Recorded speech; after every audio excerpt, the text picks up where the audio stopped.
This episode of Rollin with Ray is sponsored by the Texas Boot Company, located in Bastrop, Texas, nationally renowned for hundreds of unique styles of exclusive boots, handmade by some of the best boot makers in Texas. Head-to-toe outfitters, whether you're all cowboy or just from the shins down, check them out and enjoy free shipping nationwide. Visit www.texasbootcompany.com for more information. Wow, I don't know where to start. In this last episode, I had told you that I would be taking the entire month of August off to enjoy the last bit of summer. Unfortunately, that did not happen. I'm saddened to tell you that my 85-year-old mother passed away in August. I want to thank everyone who has sent me text messages, phone calls, letters, and flowers and pants. My family and I are very appreciative of all the love and support. That being said, I would like to dedicate the next two-part series to my mother, Maria. In this first episode of Rollin with Ray, you will meet my niece, Nikki Daly, and my sister, Debbie Williams, who has volunteered to drive down memory lane with me, and how we remember my mom and celebrate her as a mother and a grandmother. In part 2 of this series, we will be discussing grief and how we handled it. I hope you enjoy the show and take some things away, especially some great memories of my mother. Well, welcome to Rollin with Ray. I want to thank Debbie, my sister, and Nikki, my niece, for coming on the show today. I know this is a difficult time for us, but I wanted to give an opportunity to share this opportunity to Mom, who passed away August 15th. Just a little bit of information about my mother. My mom grew up in South Texas. She was born in 1938. She's one of 9 siblings. She grew up in the Rio Grande Valley. At the age of 3, when I was 3 years old, my mom and dad moved the family to the DFW area, where my siblings, which was my older brother Shawnee, my sister Debbie, and my younger David, all grew up in the Irving area, metropolitan area next to DFW. But I just want to take this opportunity to thank Mom for all the love and support that she gave me and to my entire family. I know this is going to be a little bit emotional, but I just felt like that this was a time to share the opportunities that we had with Mom. So by saying that, I'm just going to start off. There is no script for this show.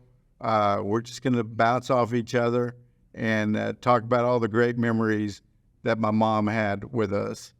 So I'm going to start off with Debbie. Debbie, would explain some of the great memories you had with Mom. There's just so many. What's your earliest memory? Earliest memory? Oh my God, probably her chasing me with a spoon or something like that. But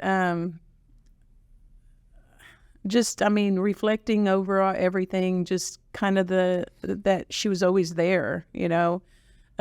So many things happened along the way, but she always was there. She's the one stability in our life. I would probably have to say that, you know. Well, she was definitely the monarch of the family, and she's the one who kept everything together, whether it was on Sundays when we would all barbecue, or, you know, we had a swimming pool, and every Sunday afternoon was family time, and that's when all my siblings got together, my nephew, nieces, and especially during the summertime, it would be an opportunity for the entire family to get together and just kind of reminisce and explain how the weeks went, etc., those type of things. So, Nikki, what is your fondest memory or your earliest memory? I would definitely say the barbecues for sure. Like, I always remember being over swimming. And like, I don't think people realize it's not, I don't want to say it's not normal, but in our family, it's normal to hang out and stuff. But I have so many friends that nobody keeps up with that tradition, you know, of barbecue, and it's not just your immediate family, it's the entire family. It's like a little party every Sunday. Swimming, I mean, everything. We lived in our swimsuits. Yeah. You know, Grandma Nifa, our family pretty much helped raise me, you know. I do remember package pickup all the time at JCPenney with Grandma. Can you explain a little bit to our viewers what package? Oh my gosh, Grandma was a shopper. She was the best person to shop with. I never was like dreading opening a gift from Grandma. Like, she always had the best tasting clothes. I mean, I have a pair of her pants that I'm wearing now, and I have one of her purses. So she would order these things online, or I guess not online, you know, the phone through the catalog, because that's what it was, the catalog. And then she would go and pick it up. But I feel like everybody knew her for package pickup there. Yes, absolutely. We always, Irving Mall, always went for package pickup. Another memory that I would have to say is that when she wanted one of my own kids to have a haircut, she would drive them to get a haircut. Right. And they'd all come home bald or something like that. But yeah, one of the things is she always was right there. And if I needed anything, she would go do If you didn't need anything, she was still willing to offer. Yes. Yeah, you know, you were talking about the haircuts for your kid. I can remember when I was 7 or 8 years old, mom and dad actually would take us to the barbershop, David and I, and we'd sit in the chair, and she would always say, "We want the boys regular." With the boys regular, we'd come out with a buzz cut, and of course, you know, we had school the next day, so we'd go in there with a military cut, and I just remember that. I always wish I had long hair, but mom and dad said, "No, you're getting a boys regular," and I always remember that boys regular haircut. Yes. I can remember also one time when I was growing up in junior high, a memory that I'll still to this day. Here we are 40, 50 plus years later. I remember I had told we were in junior high, and there was going to be a party. Of course, you know, here we are in 7th, 8th grade, and I had told mom that I was going to be spending the night with a friend of mine. Well, that friend had also told his mother that he was going to be spending the night with me.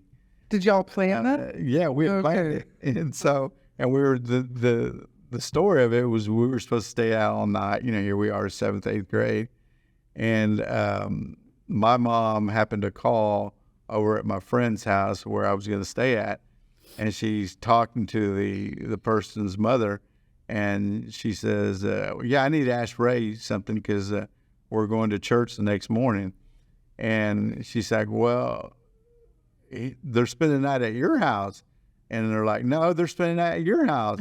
And so they caught us in a lie. And so they finally tracked us down.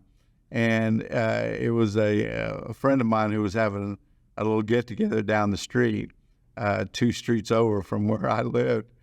And so there were, I don't know, 20 or 30 people out in the front yard. And I remember it was like 10 o'clock at night. And mom pulls up in the car. She's like, "Ray Cerda, if you know what's good for you, you better get your ass in this car." I mean, talk about embarrassing me in front of all my friends. And You asked for it. yeah, no, I asked for it, but those That's just, so you know, mom was hardcore. Yeah, she had her limits, and if you didn't like if you disobeyed her or something, she always had her right shoe right there next to you. Because we always had either like a belt or a shoe if we did something wrong. So those are just so many great memories. But you know what? She taught us a lot about discipline, a lot about love, and a lot about giving back. You know, I've got just so many memories. Any other memories? Another thing that I was thinking about was when, and you're taking me younger and younger, but when Jimmy and I first got married and I had my bachelorette party, we went to La Bear, where the stripper or whatever. Anyway, I remember being there and seeing somebody that I hadn't seen in a while. She's like, "If your mom knew that you were here," and I'm going, "There's my mom right over there with the dollar," She was right there. And I guess that's one of the things that really taught me is that she did everything with us. It wasn't like she was going to stay home just because I was with my friends and everything. And then that's kind of how I feel like I raised my own kids, is I was right there with them, going through everything with them. So that's one of the things that I reflect back and seeing how she taught me in her own way, because she was right there joining the fun, always. I mean, yeah, she was always like that, like going to float the river. Like, she may not have gone in the water, but she was there. She was there. Yes. Yeah, all of that stuff. Yes. So one of her passions is, I remember, I don't know, back in 2015, 16, 17, is that she loved going to University of Texas football games to go see her grandson play football. I don't care if it was, in 90-degree weather or 100-degree weather. She never missed a ball game, and she always made sure, I don't care how hot it was or how cold it was, she wasn't missing a party. I mean, even the high school football games, everything, tailgating. My brothers, Shawnee and David, I don't even think they missed one game throughout our entire, high school career or anything like that. My parents were very involved, especially my mother. She wanted to know all the aspects of making sure that we made good grades, making sure that we stayed in line. And I'm so very thankful for that. Oh, I can tell the story that I just learned. Becky Knatzer is a very old friend of ours. Yeah. She's been around with us since, you were in high school and everything. And we were at the funeral, and I was asking her, she said, "Let me tell you how I met your mom." And I go, "How did you meet Mom?" And I thought it was from your accident, right, when we were in high school. Right. But it come to find out, she said that, and we thought it was David, but it couldn't have been David because we knew her before me. Before you. So we figured it was you. So it was when you were a freshman in high school that Becky Knatzer, that's never heard of Ray Cerda or Maria Cerda or anyone, gets a call from Maria Cerda and wants to know why Ray Cerda isn't in the homecoming chord. That why aren't you walking one of the girls out on that field? And we went into why. But anyway, she said, "I never heard of Maria Cerda. I mean Ray Cerda. I never even knew that he wasn't on the court, so on the field." So we kind of had to go in and find out, But that's how she met Mom. Right. And that's how they became friends. Grandma has been like that through and through. Like anything, even with me or my family, it's like, there's nothing wrong with that with you. It's everybody else, Well, in a good way, I can tell you that his mom was very involved, and she's very hardcore. I don't care if, Family's everything. Yes, family's everything. But one thing about it is she told you the truth.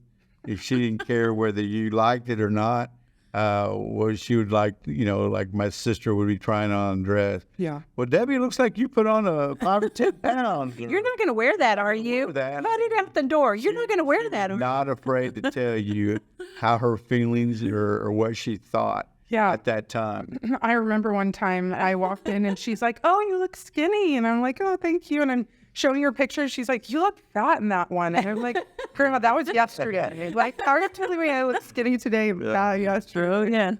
Yeah. One thing that I do regret, and I think I wrote it in my book called "The Life I Didn't Expect: Facing Adversity and Winning." The night of my accident, my mom had told me, "No, you're not going to go to that little celebration where I had my accident."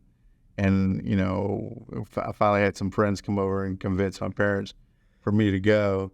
Well, here we are 45, 50 plus years later. And, one thing that I regret, and to this day, is having the police officers come to my door at 4 or 5 o'clock in the morning and waking my entire family up. And especially Mom and Dad, and telling them that there had been an accident I was involved in. Well, you know what? I feel for my mom and dad, what I put them through. And so everybody out there listening to, make sure you listen to your mom and dad, and because they always know what the right decisions are, whether you don't think it's the right decision at that time, but it is. So I always regretted that, and that's just part of life that I've got to live with the rest of my life. But enough of that. I just want to talk about too about, she loved WinStar. Oh. I could tell you A little bit more about that accident is also that you are where you are with the support. Oh, there's no doubt. I was in the hospital. I mean, they wouldn't have left you for No, not at all.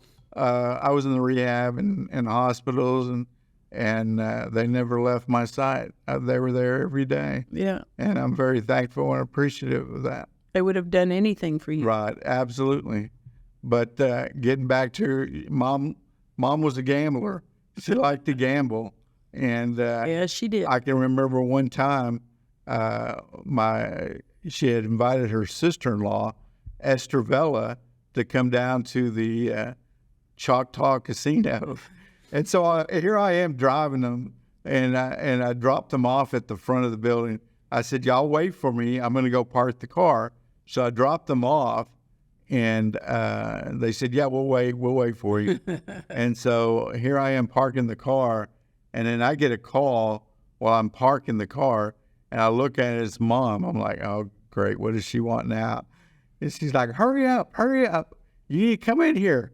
I'm like, oh, wow. Did she fall down or what? That's all she told me. And, of course, she hangs up the phone. She always does that. Bye. And so I hurry up in there. Well, lo and behold, she's like, I won $14,000 on a $2 bet. I'm like, what?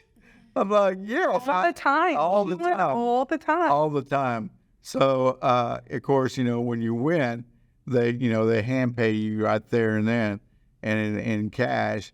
And so she's like, well, give me $2,000 because I'm going to go play this, and you hold on to the rest until we get home. She was probably ready to go home. Yeah, she was Once ready she to go wins, she's ready to go home. Yeah. She's like, when she went, we're done. she's ready to go home. And I remember that 5 or 10 minutes into the plane at the casino, she's like, all right, I'm ready to go home. I'm like, well, I just got here. But, just so many great memories of Mother. And I remember one time Connor and I were over there, and we were just kind of bored. I think he was home from college maybe, and we just got in my little Scion and just took off and went to WinStar. I had never, grandma? Yeah, I had never really experienced her, but man, she knew that place like the back of her hand. Oh, yeah. Right. She knew everything. She knew where she wanted to go. She would run to get there.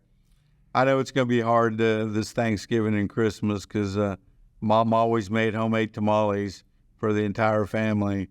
And I guess Nikki or Debbie, y'all are going to have to step up to the plate. Well, I was gonna mention that as a memory too, and like I'm really thankful that my kids got to do that with her. Right. Like I have a video of, I don't think Adrian's in it, but Nova's in it, just making tamales. And I remember my husband showing me the video, and I just started crying because I was like, oh my gosh, I did that when I was little, and like you start seeing your life when you were younger in a different light, and like how precious it was to be able to grow up like that. Like I'm devastated when any of my family moves away from Texas because I've been here my entire life. I've never left. I've never anything. So like anybody leaving, it's like, oh my gosh, like this part of you is leaving with them, because we're just so close, everybody. And it was because of her. Like, are you going to grandma's? Are you going to be there? Like, if there's a gathering, I'm calling all my cousins. Are you going to be there? Yeah.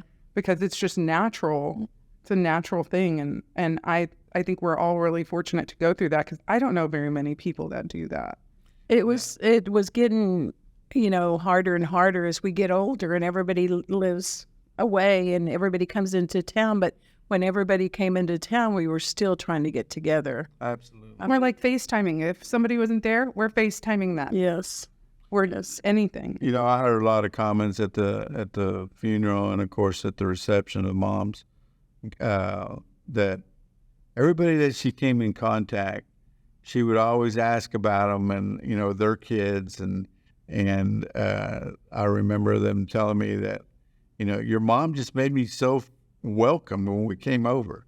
It's just an unbelievable feeling that they can't describe. It's like it was like she was my second mother, they were saying. And that just goes to show that Mom does love everybody and she supported everybody. And now if you got on her bad side, well, you don't want to be on her bad side. You don't want to be on her bad side. But and that would trickle down to even us. Like one of my best friends, Estefania, she's like, oh my gosh, I feel like this is my grandmother that passed away. Yes.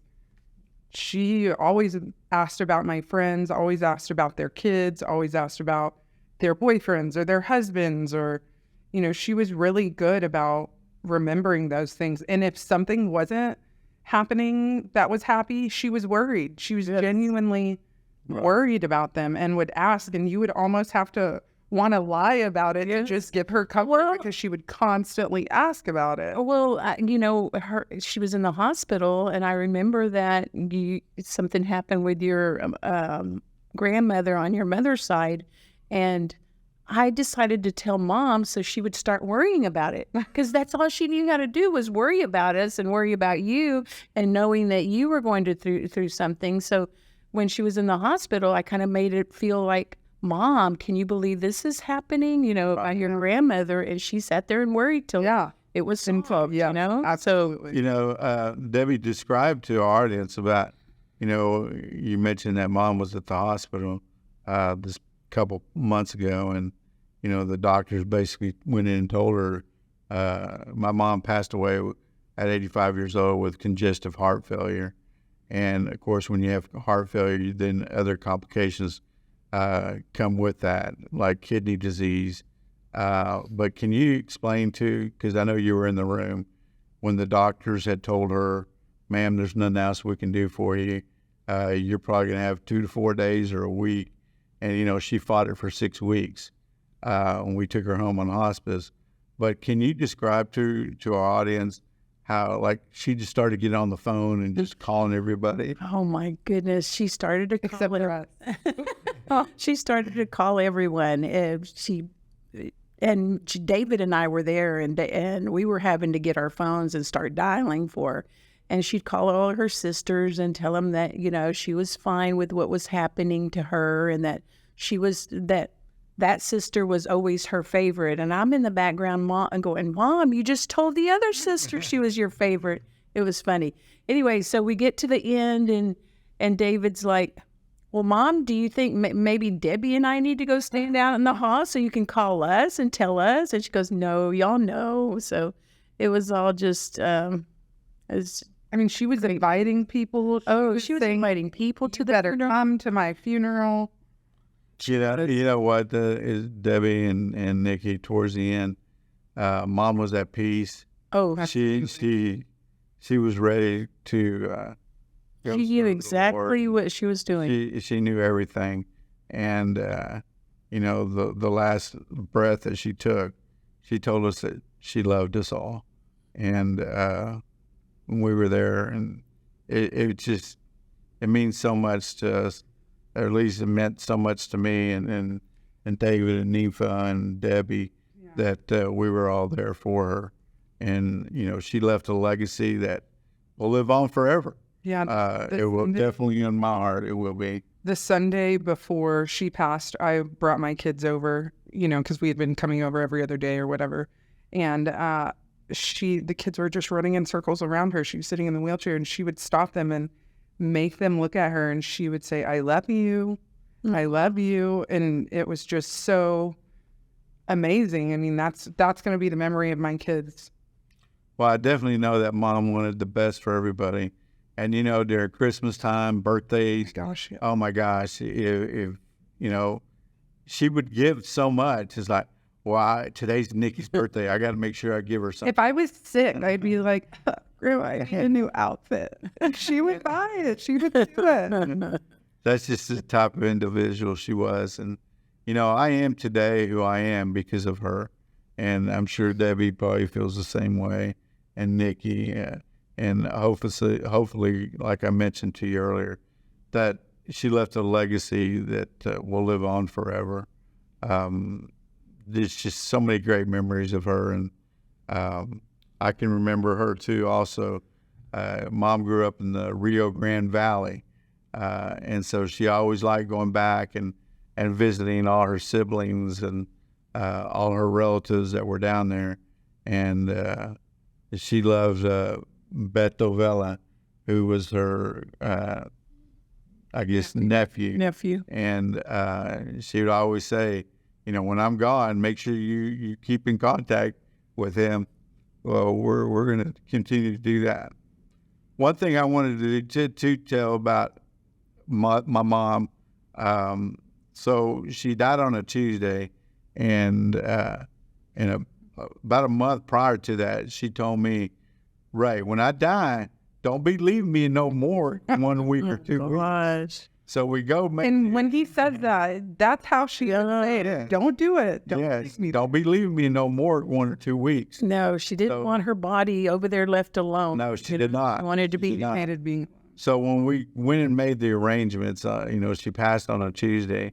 On the Wednesday, we're making arrangements, and the lady said, I don't know if y'all know this or not, but your mom has already prepaid all the expenses, and she's already planned her own funeral. I'm like, what? It's like, she came in about 10 years ago and doing it and did everything.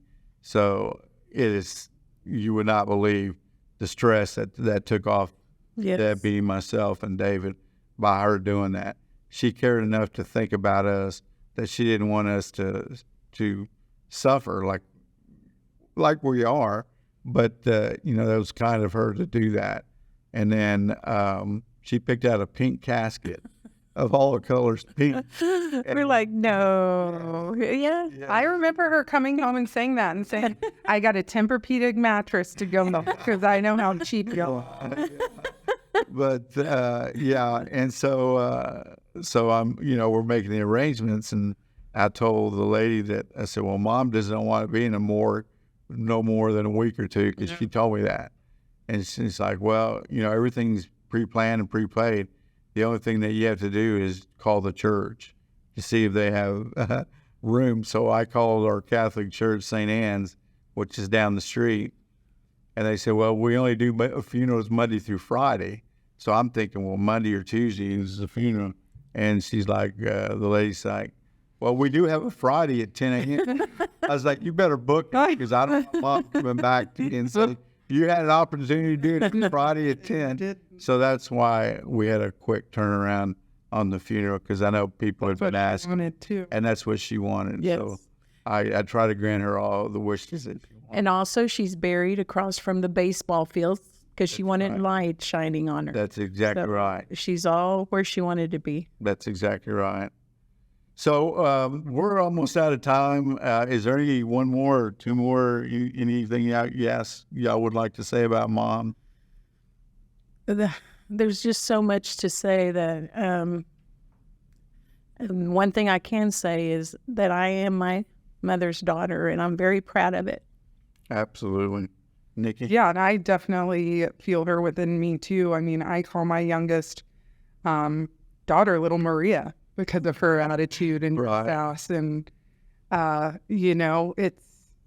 it's really weird. I mean, I don't know how else to describe it, because when you're so involved with somebody that you love very much, it just seems like they're on a vacation. You can't really grasp what's happening, and she's just remarkable with everything she went through and how she was still able to fight to keep us together. And I mean, my childhood was nothing but great because of everything that her house and our family. She created La Familia. Yeah, absolutely. I mean, I was over at y'all's house every other weekend. Well, we're just about out of time, and I appreciate y'all for coming on the show, because I know it's a difficult time for us, and for our viewers out there, please continue to pray for us and my family as we deal with the grieving process. There's still so much more to talk about my mom. We could be here all day. Stay tuned for part 2 as we take an in-depth look at how we are handling her death and how we're handling it as a family. Thank you so much for watching my show. Thank you for watching and listening to my podcast. I want to thank the Grossman Burn Foundation and the Texas Boot Company for sponsoring this episode. Make sure to follow me on Facebook, Instagram, and on my YouTube channel called Rollin with Ray.